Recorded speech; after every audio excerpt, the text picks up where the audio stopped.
Bueno, muy buenos días para todos. Esa canción que acabamos de cantar, Muestra a Cristo, es una canción que a mí personalmente me gusta mucho. Cuando estoy preparando el sermón muchas veces la pongo para recordarme que más allá de todo lo que podamos hablar, profundizar, incluso mencionar palabras en griego o el ejercicio hermenéutico que hagamos, la predicación se trata de mostrar a Cristo. Y en cualquier pasaje que agarremos en la Escritura, va a apuntar hacia Cristo y hacia el plan de redención. Entonces, que el Señor sea glorificado. Hoy vamos a hablar sobre un pasaje que habla de una comisión, un encargo que se le dio a un pastor que vivió hace casi 2000 años y donde se le pide que él sea fiel tanto en su enseñanza como en su estilo de vida. Y vamos a ver que algunos no fueron fieles y fueron entregados a Satanás. Y esa expresión es fuerte para nosotros, más en estos tiempos que vivimos. Y vamos a ver de qué se trata este pasaje, qué tiene que ver con nosotros, en qué se aplica a nosotros. ¿Podemos ser entregados a Satanás? ¿En qué debemos de ser fieles? ¿Qué pasa si no lo somos? Es un pasaje muy interesante. Y con la ayuda de Dios vamos a ver a Cristo también en este pasaje. Entonces oremos juntos y después vamos de lleno a Primera de Timoteo, capítulo 1. Oremos. Señor bendito, te damos muchísimas gracias. Tú eres Dios sobre todo, tú eres soberano, tú eres amoroso, eres paciente, eres misericordioso. Estás lleno de gracia, Señor. Eres un Dios increíble. Eres un Dios sumamente bueno, todopoderoso. Y Señor, nosotros queremos conocerte más. Y nosotros damos gracias que tú has enviado a tu Hijo Jesucristo a morir en nuestro lugar para cargar con el castigo de nuestra culpa, de nuestra iniquidad. Y damos gracias que podemos cantarte libremente, que podemos predicar tu palabra libremente. Y damos gracias, Señor, de que tú nos has traído hasta acá, que nos has traído con bien. Y que juntos, como familia, podemos escuchar tu voz a través de tu palabra. Señor, muchas gracias por tanta misericordia. Y Señor, sé exaltado. Muéstranos a Cristo en la Escritura, más allá del predicador, más allá de nosotros mismos. Muestra a Cristo, muestra a tu Hijo Jesucristo, para que podamos apreciarlo y podamos adorarlo y podamos conocerlo más y podamos amarlo más y podamos ver su gloria. Señor, dejamos este tiempo en tus manos, en el precioso nombre de nuestro Salvador y Señor Jesús. Amén. Amén. Estamos en 1 Timoteo 1, vamos a comenzar con los versículos del 18 al 20 y luego vamos a continuar unos versículos más entrando en el capítulo 2. 1 Timoteo 1, 18 al 20 dice: Esta comisión te confío, hijo Timoteo, conforme a las profecías que antes se hicieron en cuanto a ti, a fin de que por ellas pelees la buena batalla, guardando la fe y una buena conciencia, que algunos han rechazado y naufragaron en lo que toca a la fe. Entre ellos están Himeneo y Alejandro, a quienes he entregado a Satanás para que aprendan a no blasfemar.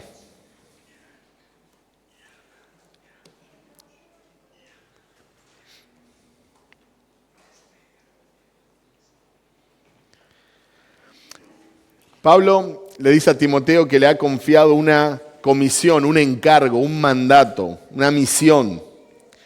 Pero Pablo mismo ha recibido, él, un encargo de parte de Dios, también una misión de parte de Dios, una comisión, un mandato.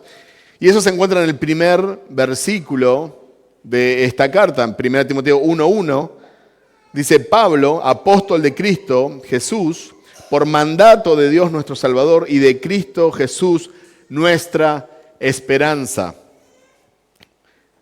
Me encanta porque en el primer versículo podemos ver en esta carta pastoral que es escrita a un joven pastor que estaba en Éfeso, que se le dice cómo tiene que instruir y en qué tiene que instruir a la iglesia y cómo la iglesia debe de comportarse. Lo primero que Pablo le recuerda es que él está bajo una comisión. Él fue mandado, él es un siervo y habla de la esperanza que tenemos en Cristo. Cristo es nuestra esperanza. Y en cierta forma todos nosotros hemos sido comisionados por el Señor. Claro, no todos seremos apóstoles como los 11, no todos seremos pastores como Timoteo, no todos tenemos el mismo rol dentro de la iglesia, dentro del cuerpo de Cristo, pero todos fuimos comisionados y podríamos ver un montón de pasajes que nos habla de que somos embajadores de Cristo, de que se nos ha dado el ministerio de la reconciliación. Nosotros somos representantes de Cristo, creemos en el sacerdocio universal de creyente. Todos nosotros portamos la esperanza de Cristo y podemos compartirla y debemos compartirla a otros. Pero acá hay una comisión específica que Pablo le está dando o está reconociendo en este joven pastor Timoteo. ¿Y cuál es la comisión? Bueno, Pablo está haciendo una referencia a los versículos 3 y 4. Él ya le había dicho cuál era su encargo y cuál era su comisión, y ahora en este versículo está retomando esa comisión. En 1 Timoteo 1, 3 y 4 dice: tal como te rogué al salir para Macedonia, que te quedaras en Éfeso para que instruyeras a algunos que no enseñaran doctrinas extrañas, ni prestaran atención a mitos y genealogías interminables, lo que da lugar a discusiones inútiles en vez de hacer avanzar el plan de Dios, que es por fe. Así te encargo ahora. Entonces, en el pasaje que estamos estudiando hoy, él está retomando este encargo que ya le había mencionado en la carta. Es muy interesante porque la palabra griega que encontramos para encargo o comisión en el versículo 18 es la misma palabra que encontramos en el versículo 4, en el versículo 5, parangelía. Es un término militar que se refiere a la orden de un oficial al mando. En otras palabras, no es un consejo, no es una recomendación, no es opcional. Esto es una orden militar de un superior. Hay un encargo, un mandato, una misión que cumplir.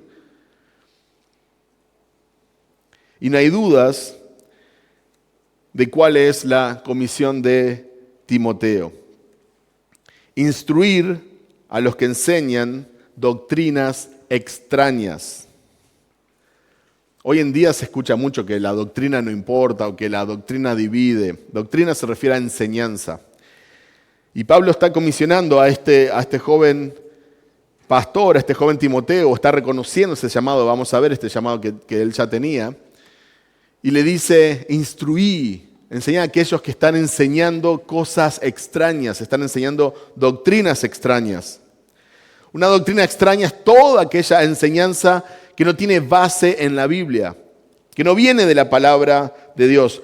Son extrañas a la revelación escrita de Dios. Esta es la revelación que Dios nos ha dado, esta es la profecía segura. Dios se ha revelado en la Escritura y todo lo que nosotros debemos de saber y conocer está acá para nosotros. ¿Significa que acá están todos los misterios de Dios? Por supuesto que no. Pero lo que es necesario para vivir una vida piadosa, para crecer en la fe, en la gracia, en el conocimiento de Jesús, se encuentra revelado en la palabra de Dios. Acá tenemos la mente y el corazón de Dios, un Dios infinito. Bueno, acá tenemos la revelación para nosotros que somos finitos y limitados. Acá tenemos todo lo que debemos de conocer y saber de este buen Dios. Pero aparentemente hay gente que enseña doctrinas extrañas, doctrinas que no tienen que ver con la palabra de Dios. Hoy en día hay muchísima ignorancia bíblica. Entonces, cuando a veces escuchamos una doctrina extraña, como no conocemos la palabra de Dios, ya no es extraña para nosotros, porque todo es extraño, porque como no conocemos mucho la palabra de Dios, estoy hablando en general, no conocemos mucho lo que la palabra enseña, entonces a veces vemos algo en la iglesia que nos puede causar un poco de gracia, o nos puede causar un poco de interés, o un poco de morbo, por eso hay videos y hay burlas, pero en realidad no nos quema adentro, no nos molesta que hay algo que es extraño, como cuando una persona desarrolla algo en su cuerpo que es extraño, hay que extirparlo porque no es normal, no está bien, no debería de haber nacido, crecido eso ahí. Y si nosotros somos ignorantes bíblicamente, si nosotros no conocemos la palabra de Dios, y no estoy diciendo que tenemos que pasar por un seminario teológico, no estoy diciendo eso para nada, Pero si nosotros no conocemos la palabra de Dios, entonces va a ser muy difícil que nosotros podamos detectar doctrinas que son extrañas. Porque todo es extraño, no hay nada que sea novedoso para nosotros. Pablo también le dice, instruir a no prestar atención a mitos y genealogías interminables. No sabemos exactamente a qué se está refiriendo Pablo. Quizás eran enseñanzas que venían de los gnósticos, quizás eran modas que había en el momento como nosotros tenemos. Cada década hay una nueva moda. Hay un enfoque sobre los ángeles, después un enfoque en los demonios, después hay un enfoque en el hilo de crecimiento, después hay un enfoque, y así vamos de enfoque en enfoque. Lo que la palabra dice, vientos de doctrinas, vamos para acá, vamos para allá, ¿verdad? Y lo que es cool, lo que es moderno, ¿verdad? A eso vamos, y eso tiene muchos likes y muchos clics, entonces eso es lo que empiezan a predicar los predicadores para ser populares. Pero hay una doctrina, hay una enseñanza que viene de la palabra de Dios, que contiene diferentes aspectos, pero es una enseñanza, es lo que conocemos como la fe. No simplemente la confianza que tenemos en Dios, sino un grupo de doctrina, un cuerpo de doctrina sano que viene de la palabra de Dios y que debemos de conocer. Y que debemos de conocer cada día más y debemos de profundizar y debemos de crecer en ese conocimiento. Si conocemos y entendemos lo mismo que quizás cuando recién nos convertimos hace 10, 15, 20 años, realmente es preocupante. Incluso hace un año nosotros deberíamos crecer continuamente, porque como les digo, no es solamente crecer en algo intelectual, si bien obviamente involucra nuestro intelecto. Estamos creciendo en el conocimiento de una persona. Cuando yo conozco a mi esposa, a pesar de tener 15 años de casado, no estoy simplemente leyendo un libro o, a ver, dame tus cartas que me escribiste cuando éramos novios. A ver, voy a hacer una buena exégesis y una hermenéutica. No, estoy conociendo una persona. Nosotros debemos de crecer en el conocimiento de la gracia y del Señor Jesucristo. Dice 2 de Pedro 3:18, lo último que tenemos escrito de Pedro. Nosotros debemos de conocer más a Jesús para amarlo más y adorarlo como Él se merece ser adorado, para que podamos llenarnos de admiración y de adoración a su persona. Entonces vamos a cantar con ganas y vamos a venir a la iglesia con ganas y vamos a perdonar con ganas y vamos a vivir una vida y vamos a apartarnos para Él y vamos a luchar por la santidad con ganas porque nosotros amamos a una persona y cuanto más la conocemos, más la amamos y cuanto más la amamos, más la conocemos. Cuando piensen en doctrina, cuando escuchen en doctrina, no piensen simplemente en un estudio frío, intelectual, de conceptos, de griego y de idiomas originales. No, estamos hablando de amar a una persona que dio la vida por vos, que te rescató, que te cambió. Hay muchos mitos y genealogías. Hay muchos cuentos de hadas, hay muchas pavadas hoy en día en las iglesias. Muchos, demasiado, no tendremos el tiempo para enumerar todas. Hay unas personas que te dicen que si no te referís a Jesús en hebreo, por ejemplo, como que te estás refiriendo a otro Dios, movimiento de raíces hebreas. Y de ahí van también la genealogía y mitos y cosas que no tienen asidero bíblico, no tienen asidero histórico. Es como el mormonismo, sale de la nada, pero los que están ahí lo creen. Pero en realidad son mitos, son genealogías. Hay personas que cuentan visitas al cielo, visitas al infierno y todo. No tiene base bíblica, ¿verdad? Pero suena lindo, entonces entretiene y nos pican los oídos y queremos escuchar más y nos emociona. Como hay canciones que nos emocionan, pero que no tienen base bíblica. Entonces, si no tienen base bíblica, no tienen base en la revelación que Dios quiso darnos para nosotros. Entonces, lo que Dios quiere que conozcamos de Él, nosotros los dejamos de lado para ir simplemente tras nuestras emociones y nuestro entretenimiento. Y eso no debería ser así. Muestra a Cristo, cantábamos. ¿Dónde lo vamos a ver? Si no es en su santa palabra. Ese es el medio de gracia que Dios nos ha dejado, la predicación de la palabra.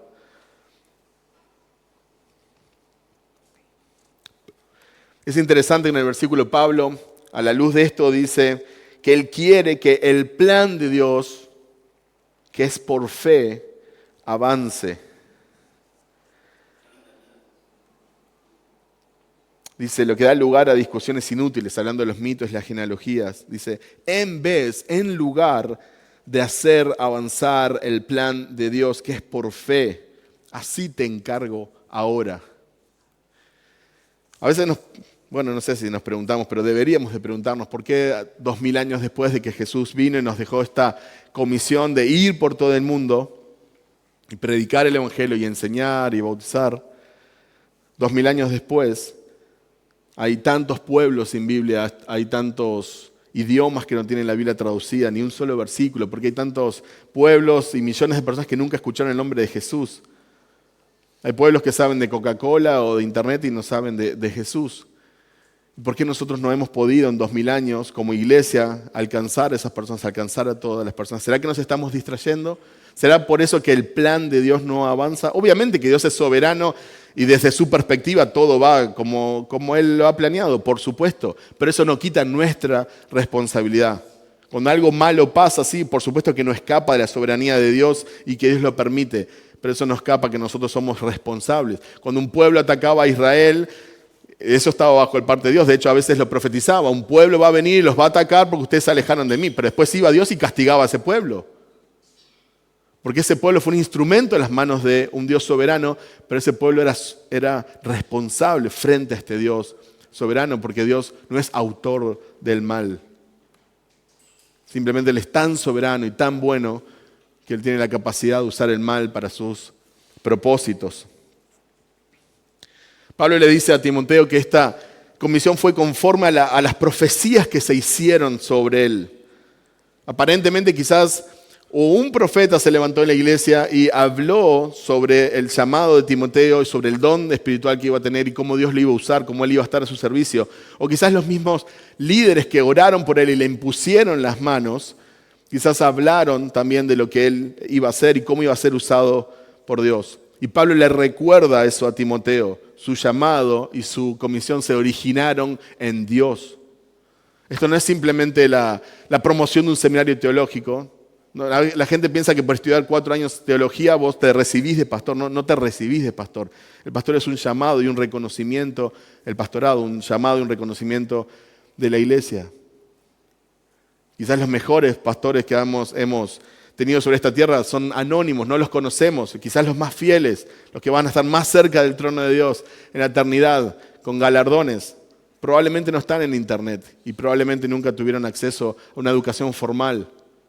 Quizás no tienen un diploma o un seminario teológico, pero conocen la enseñanza sobre Jesucristo, conocen la palabra de Dios, conocieron la palabra de Dios y predicaron la palabra de Dios, mostraron a Cristo. Esto tenía que ser un ánimo para Timoteo.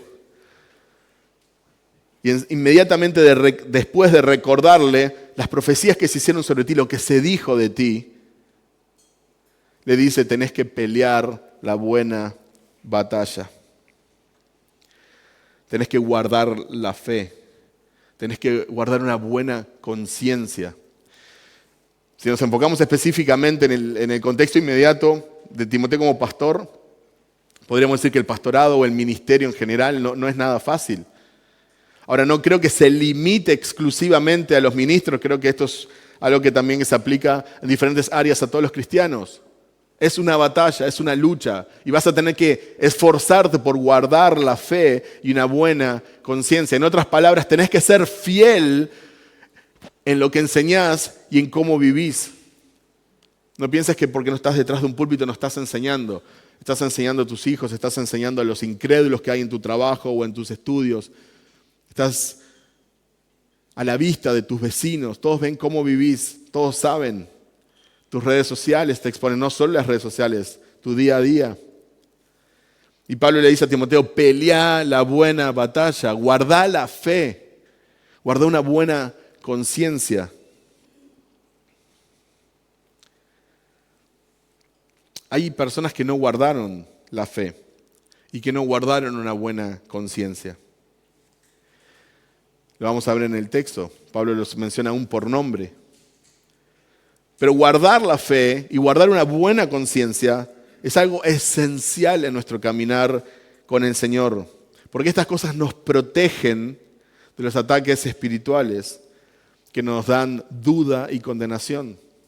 Hay muchas personas que van domingo a domingo a la iglesia, sin embargo, nunca están seguros de si son salvos o no.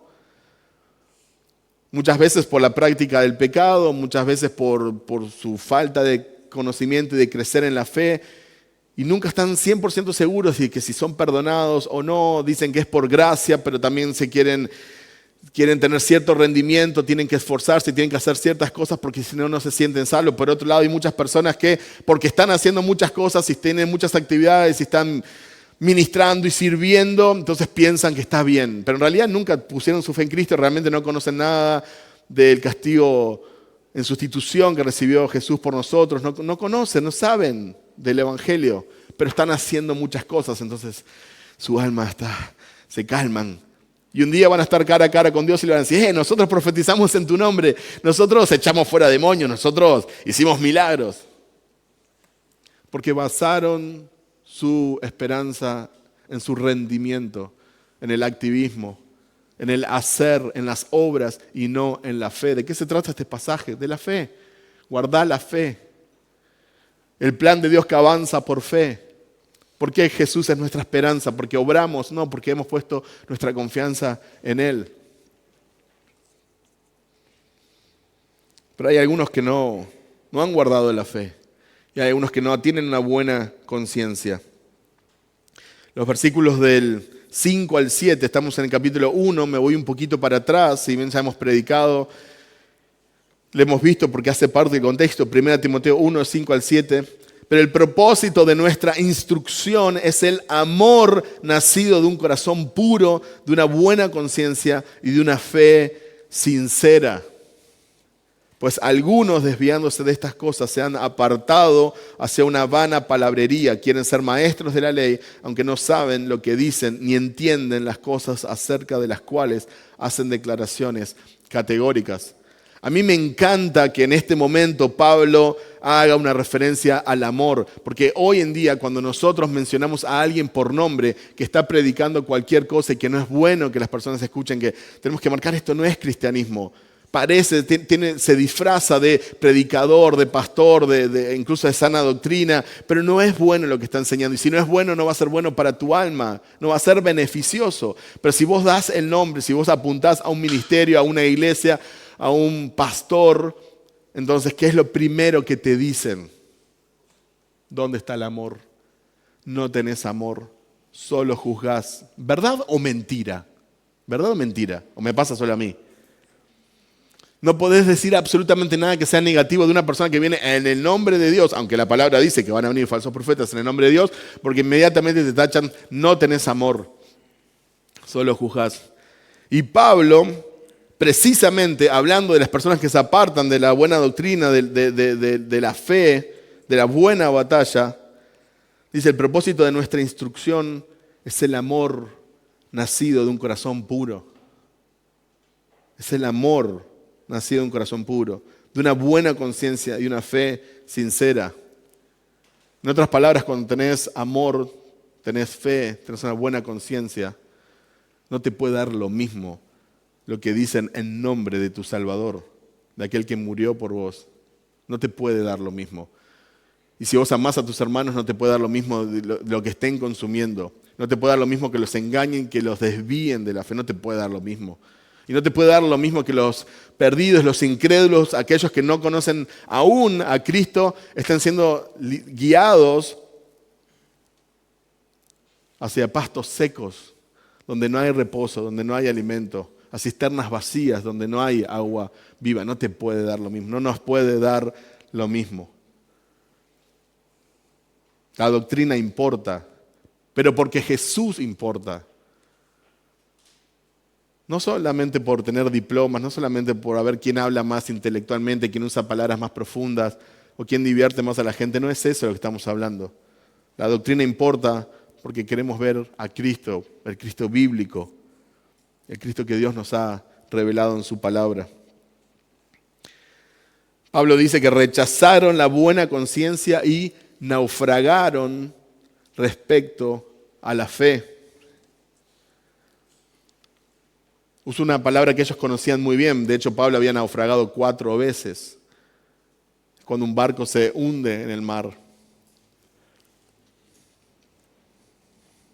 Pablo menciona por nombre a 2 de los tantos que han naufragado, se han estrellado, que no llegaron a buen puerto. Arrancaron bien, cuando un barco zarpa, ustedes pueden ver un crucero, las personas están contentas, quizás hay familiares, se despiden, hay música, sale en paz, sale del puerto, todo es lindo, fotos, pero luego en alta mar todo cambia. Hay tormentas, hay desafíos. Me tocó estar en un accidente de barco. No me pasó nada, obviamente estoy acá, gracias a Dios, se terminó no hundiendo, pero tuvimos un accidente de barco. Y el estrés que la gente tiene y todo lo que se vive, los gritos, se apagan las luces, no sabes si te estás hundiendo, vienen helicópteros. Es súper estresante. Nadie quiere pasar por un naufragio. Sin embargo, muchas veces en la forma que nosotros vivimos nuestra vida, las cosas que creemos simplemente nos están llevando a un final anunciado, al naufragio de nuestra fe. Y Pablo menciona por nombre a dos de los tantos que han naufragado, no son los únicos. Él menciona a Himeneo y a Alejandro. Y hay un par de pasajes donde se mencionan estos nombres y no podemos estar 100% seguros de que son las mismas personas, quizás muy probablemente lo sean. Si vamos a la segunda carta de Timoteo, 2 Timoteo 2, 16 al 18, encontramos la primera de las menciones que les quiero compartir. 2 de Timoteo 2, 16 al 18.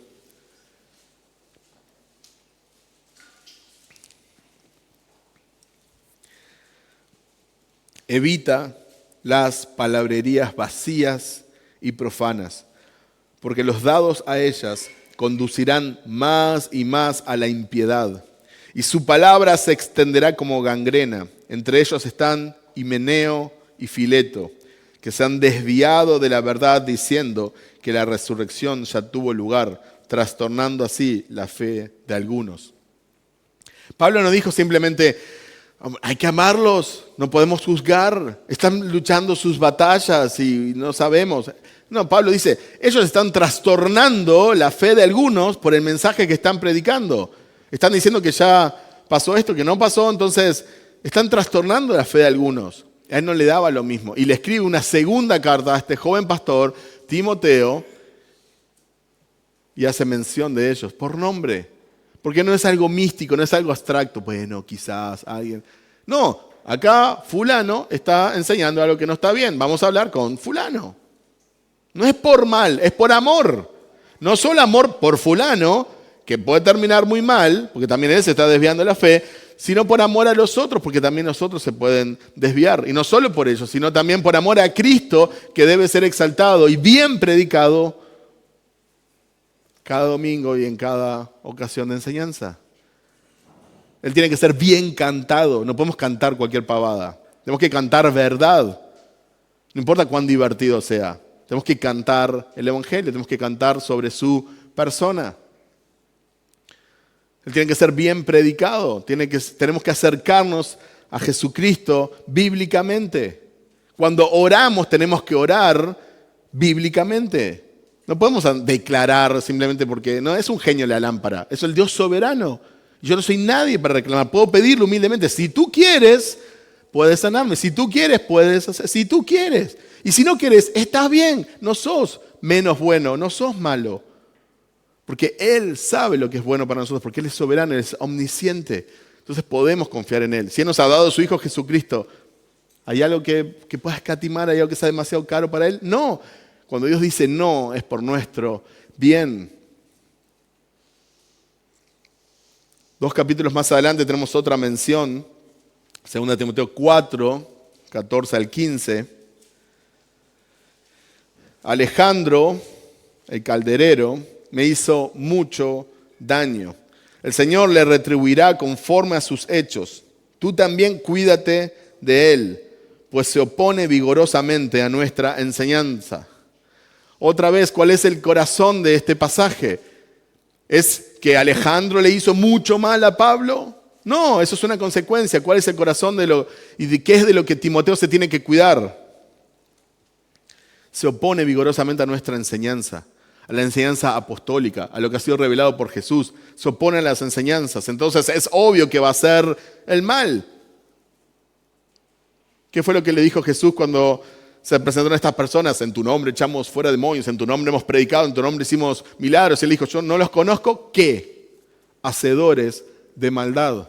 Eran personas que estaban todo el día en la iglesia, eran líderes, estaban haciendo campañas, salían en las redes, eran populares, todo el mundo los quería. Pero Jesús les dice que eran hacedores de maldad.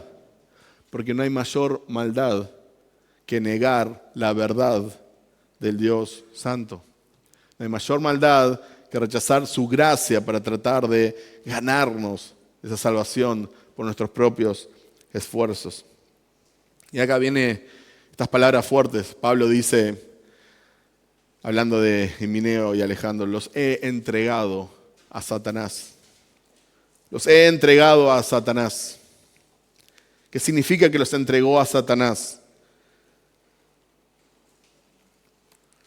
La mayoría de los eruditos está convencido, y es quizás la interpretación más aceptada, que se refiere a la excomulgación de la iglesia. Es cuando se le saca a esta persona que profesa ser cristiano, pero que empieza a desviarse de la enseñanza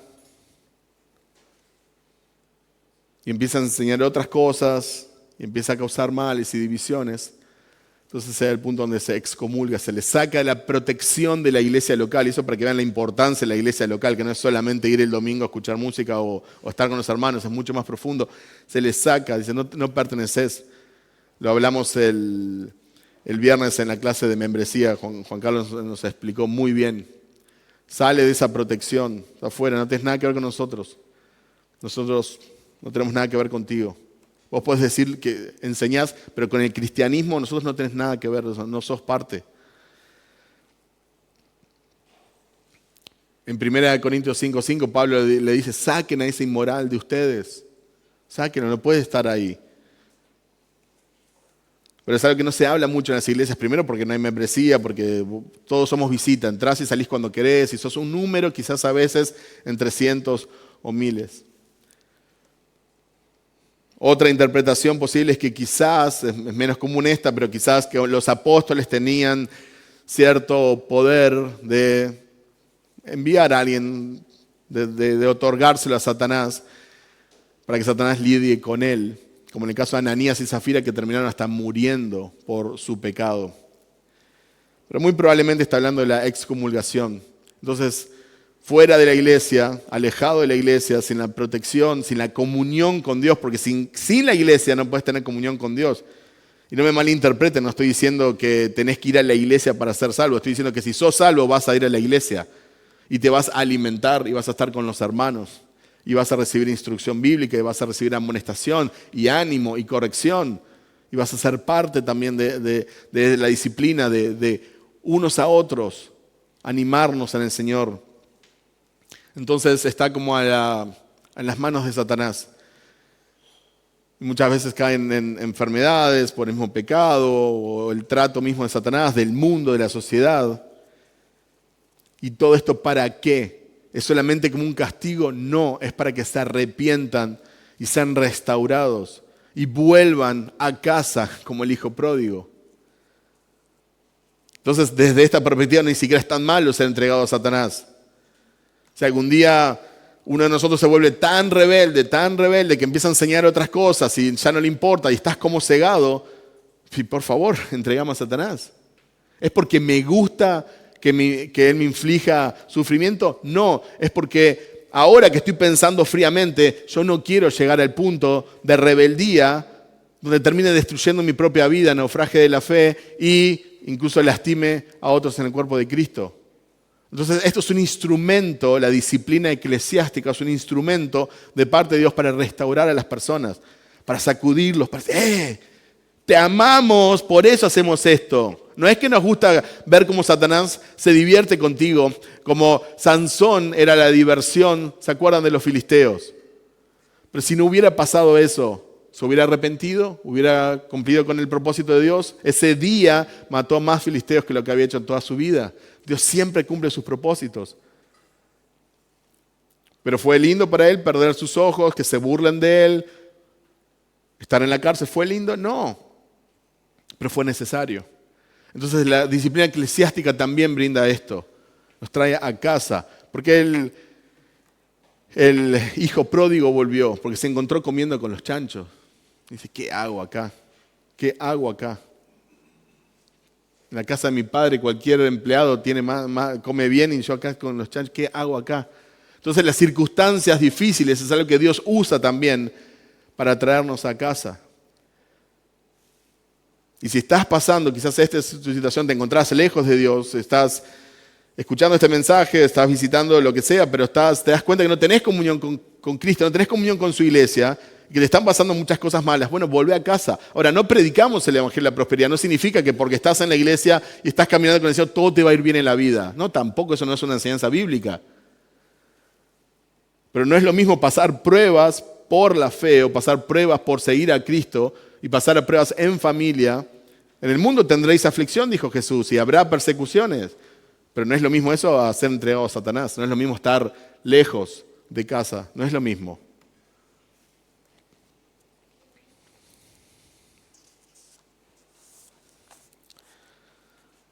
Si un pastor en nuestros días dijera lo que Pablo dice, imagínate, a tal cantante o a tal predicador, a tal pastor, a tal iglesia, los entrego a Satanás. ¿Por qué sos tan duro? ¿Dónde está el amor, Pablo?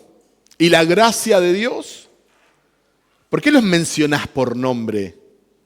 Solo juzgás. ¿Cuál es el propósito de que todos sepan? Bueno, todo esto que estamos hablando es necesario y es la voluntad de Dios. No es que sea bueno, no es que nosotros queremos andar denunciando falsos profetas. O sea, ¿alguien de verdad, un cristiano, se goza en eso? Mirá, descubrí esta herejía, ahora la voy a exponer. No. Si alguien tiene ese corazón, es un espíritu conflictivo, es una persona que no se goza en la santidad de Dios, es simplemente quiere hacer problema o quiere ser escuchado. Pero hay un ambiente, hay un momento donde es necesario detectar enseñanzas extrañas, herejías, y exponerlas, e incluso llegar al punto de exponer a la persona que las está enseñando. Romanos 16, 17 dice, les ruego, hermanos, que vigilen a los que causan disensiones y tropiezos contra las enseñanzas que ustedes aprendieron y que se aparten de ellos. No interpreté, no expliqué el texto, solo leí el texto. Lo voy a leer una vez más, Romanos 16, 17. Les ruego, hermanos, que vigilen a los que causan disensiones y tropiezo contra las enseñanzas que de ustedes aprendieron y que se aparten de ellos. ¿Cuál es el deber de la iglesia? Vigilar a los que están enseñando otras cosas. ¿Y qué tenés que hacer? Apartarte. Porque esa persona va a terminar en las manos de Satanás. Entonces yo no quiero estar ahí. Me va a salpicar todavía, ¿no? Quédate ahí tranquilo. Es por el bien de nuestra alma, es por el bien de la iglesia, el cuerpo de Cristo.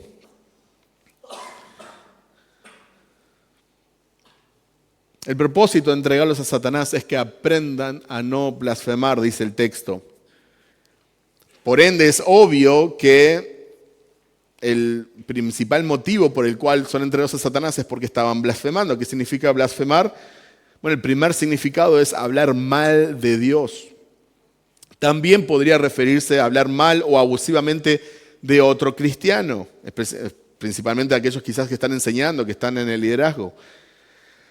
Al naufragar de la fe, se constituyen blasfemias vivas, por así decirlo, porque causan que otros hablen mal de la verdad, que otros hablen mal de Cristo. Por eso no es un asunto tan básico. Por eso Pablo usa una expresión tan fuerte. Son los entregados a Satanás. No es un juego, no es un chiste, es porque es algo grave. Ahora, es hermoso ver en el pasaje que hay esperanza para los blasfemos. Hay esperanza para los blasfemos. Fíjense en los versículos 12 y 13 del capítulo 1. 1 Timoteo 1, 12, 13.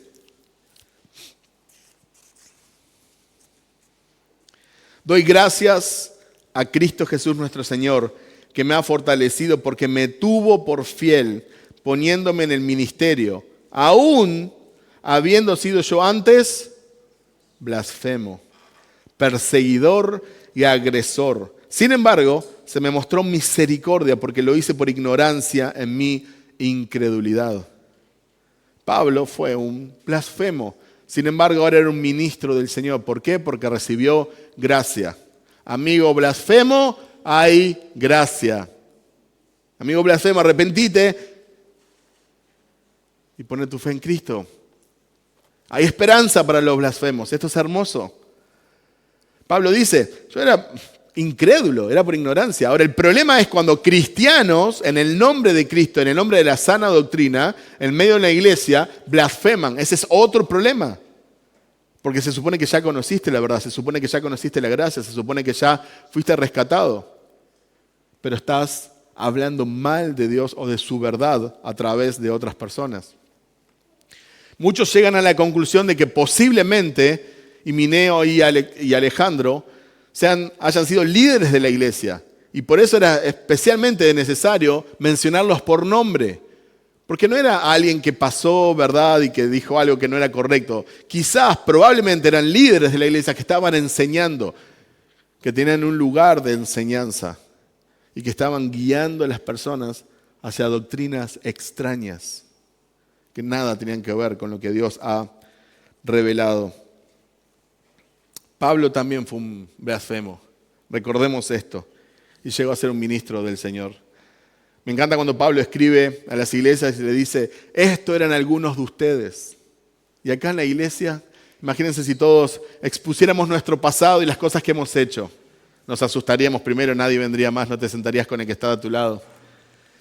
Pero el punto es que hay gracia, que Dios nos ha rescatado, que Dios nos ha cambiado, que Dios nos ha perdonado. Y si hoy en día estás del otro lado, antes de Cristo, bueno, hay esperanza. Dios puede cambiarte, Dios puede darte una nueva vida, Dios puede perdonarte y Dios puede aún usarte. ¿Porque lo mereces? No, por su gracia y para su gloria. Hay esperanza en Jesús, que fue lo primero que dijo Pablo en su carta. Jesucristo, nuestra esperanza.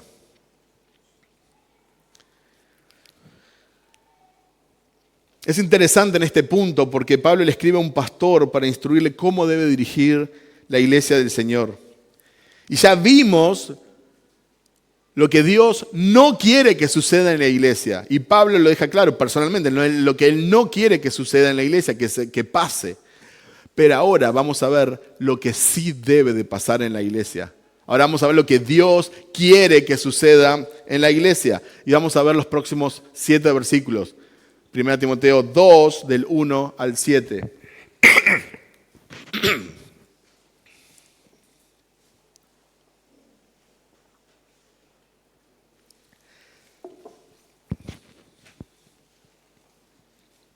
Primera Timoteo 2, del 1 al 7.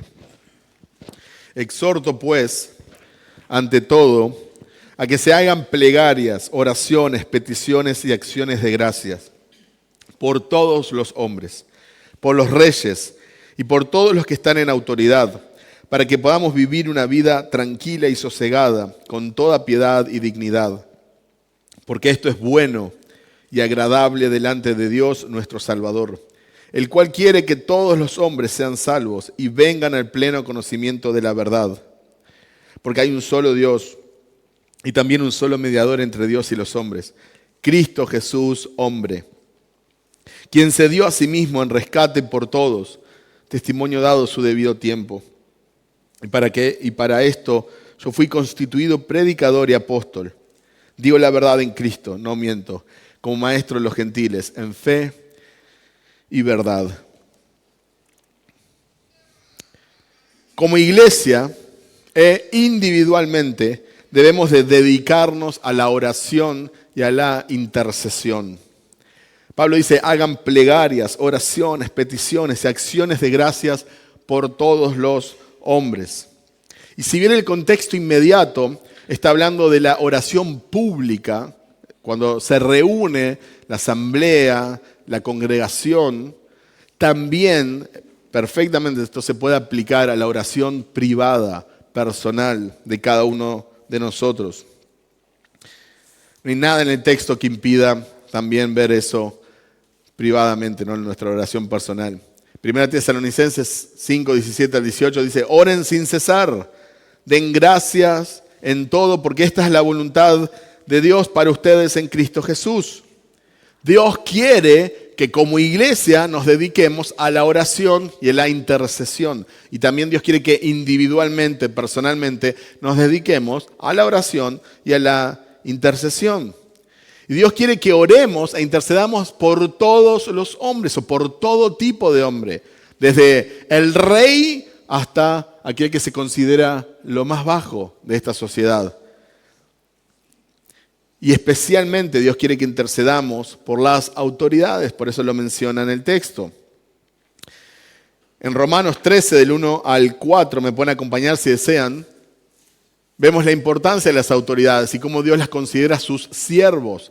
No significa que sean cristianos o que hayan puesto su fe en Cristo, pero es algo que Dios ha establecido aún entre los incrédulos para que haya orden y paz. Romanos 13, del 1 al 4.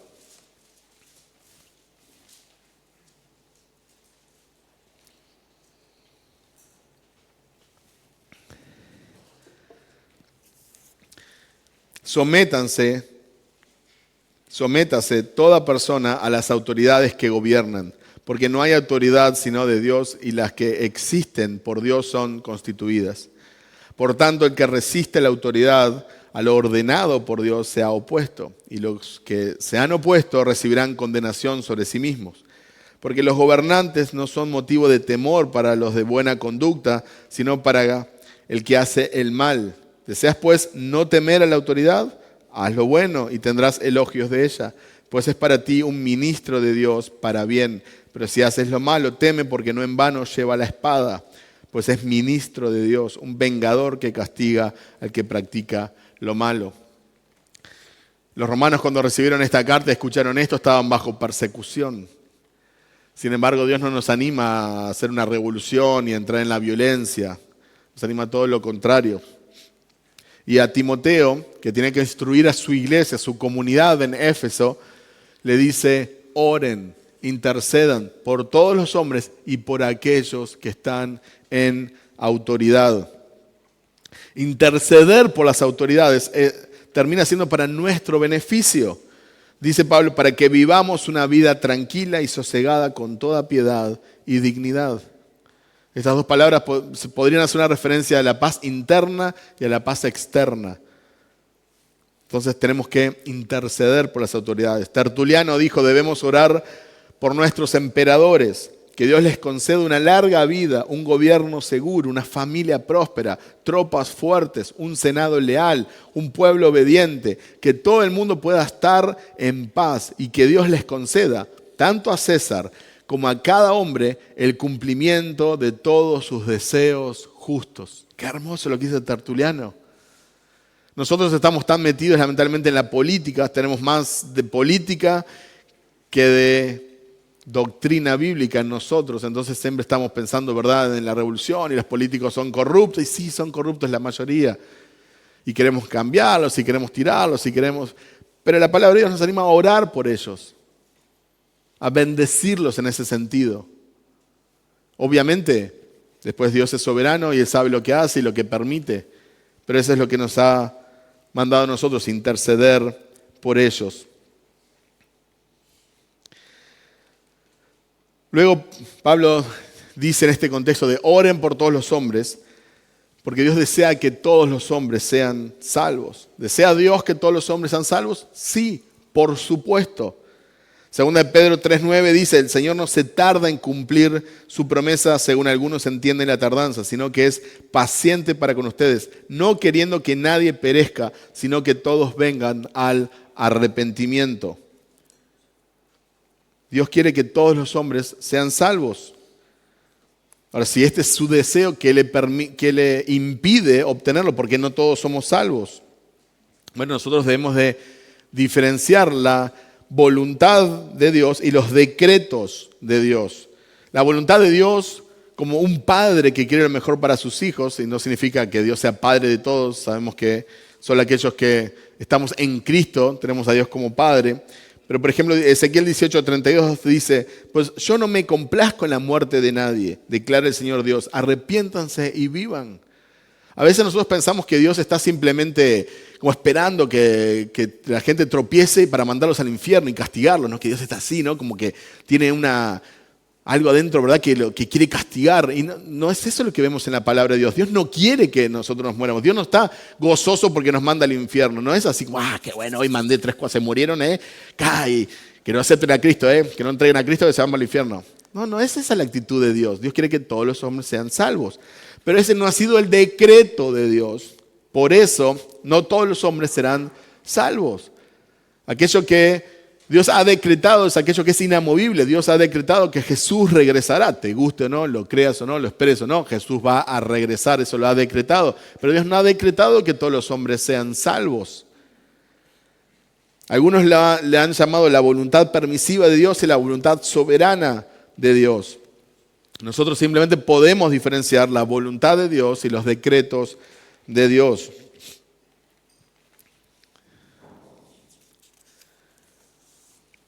El plan que Él escogió, que Él hizo, es el plan que más gloria le da. Por eso es el plan que Él escogió. Los hombres solo pueden ser salvos a través del Evangelio. Y Pablo le dice a Timoteo, hay un solo Dios, no hay 3 dioses, no hay muchos dioses, hay un solo Dios y hay un solo mediador entre Dios y los hombres. Jesús mismo lo dijo en Juan 14:6, yo soy el camino, la verdad y la vida. Nadie puede venir al Padre si no es a través de mí. No importa si nunca escuchaste de Jesús, no importa si naciste en una tribu remota, no importa si naciste en otra religión y te enseñaron equivocadamente sobre Jesús. O sea, ¿estás en Cristo o no estás en Cristo? No se puede llegar al Padre si no es a través del Evangelio. Dios no va a salvar a ninguna persona en contra de su voluntad. Nadie en el cielo va a decir, bueno, Él me escogió, me trajo acá, con lazos de amor me trajo y bueno, acá estoy, pero yo no. No. Toda persona que está en Cristo está ahí porque llegó a través del Evangelio. Y dice Pablo, testimonio dado a su debido tiempo. En Gálatas 4, el 4 al 5 dice, pero cuando vino la plenitud del tiempo, Dios envió a su Hijo, nacido de mujer, nacido bajo la ley, a fin de que redimiera a los que estaban bajo la ley para que recibiéramos la adopción de hijos.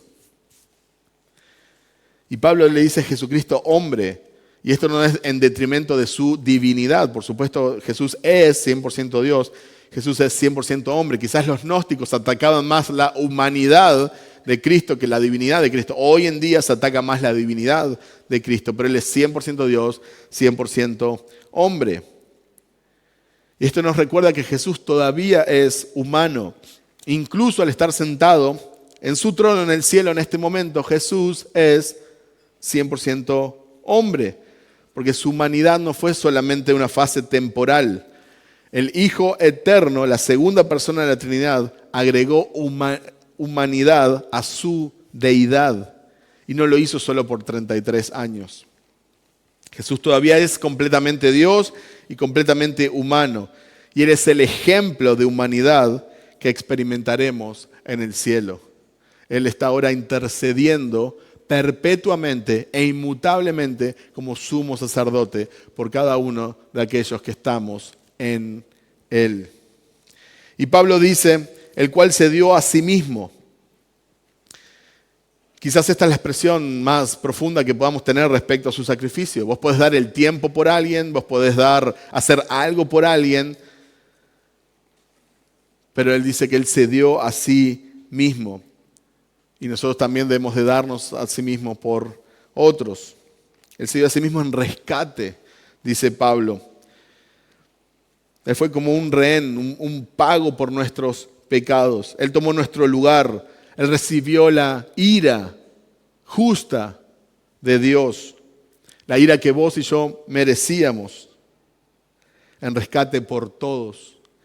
Y ahora esto lo han usado algunos para referirse a la salvación universal, como que todos somos salvos independientemente del Evangelio. Pero esto no es lo que enseña el pasaje. Él se dio a sí mismo en rescate por todos. ¿Qué significa la palabra todos en este contexto?